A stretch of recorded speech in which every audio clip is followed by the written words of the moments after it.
$87.7 million in new money is the new average if you do the new money analysis of the Josh Allen deal, which is ridiculous. It's an aberration. And I think they'll find a way around it. I think 60 will be the more operative number for C.J. Stroud. But the key is you get it done early and you get it done cheaper. We were talking earlier about how if anyone were to buy the Yankees, Greg Penner and the Walton Penner Group would be a great candidate because they've got the money and they're smart with it. They swooped in last year and they got Surtain done. And what they did with him, they did a 4-year extension on the 2 years that were left. The 4th year of his first-round contract and the 5th-year option. So it was a 4-year, $96 million contract, but it was really a 6-year deal. And it was $24 million per year, which at the time made him the highest-paid corner in the NFL. Now, there was a Jalen Ramsey extension that got him a little bit above $24 million.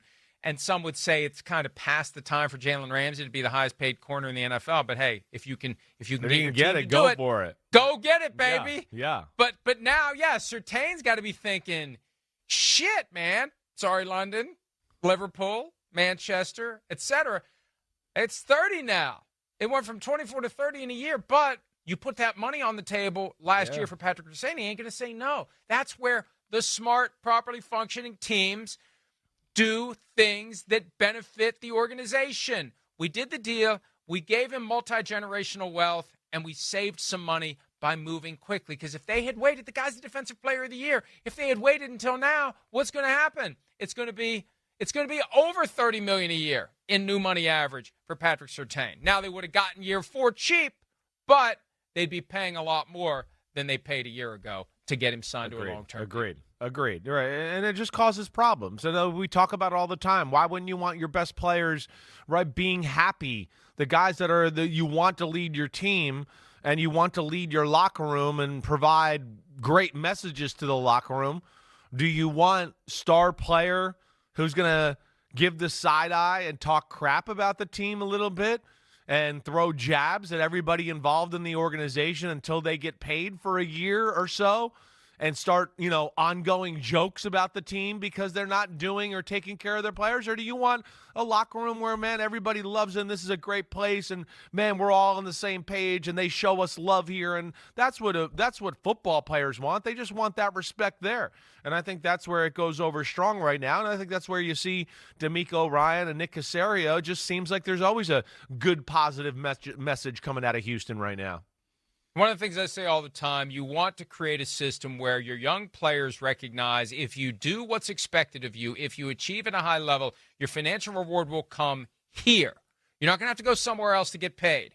You're going to get it here. And for every guy that becomes an internal success story, that becomes a very powerful carrot for everybody else in the building because they see what they can be if they do what they're supposed to do. And the Texans really are. We said last week that free agency is about closing gaps. And we get so focused on the gaps at the top. The Bills, can they close the gap on the Chiefs? The Ravens, can they close the gap on the Bills and the Chiefs? Can the Commanders close the gap on the Eagles? Can the Vikings close the gap on the Lions? The Texans are right there. The Texans have made it to the final 8 the last 2 years. Won the division, won a playoff game at home when they were underdogs in both games to the Browns and to the LA Chargers.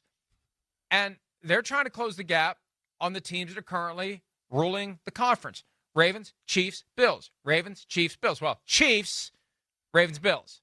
Chiefs, Bills, Ravens. That's more like it. But the Texans want to get into that conversation. They gave the Chiefs a good game. For the first half of the divisional round game 2023 in Baltimore. They went into halftime, and Lamar Jackson basically had to, give such a profane speech it peeled the paint off the walls to get the Ravens ass in gear to go out and take that game in the second half. So the Texans have been a problem, and now they're making their move. Hi, it's Mike Florio. Thanks for watching PFT on YouTube. Hit subscribe for the latest news and analysis from Pro Football Talk.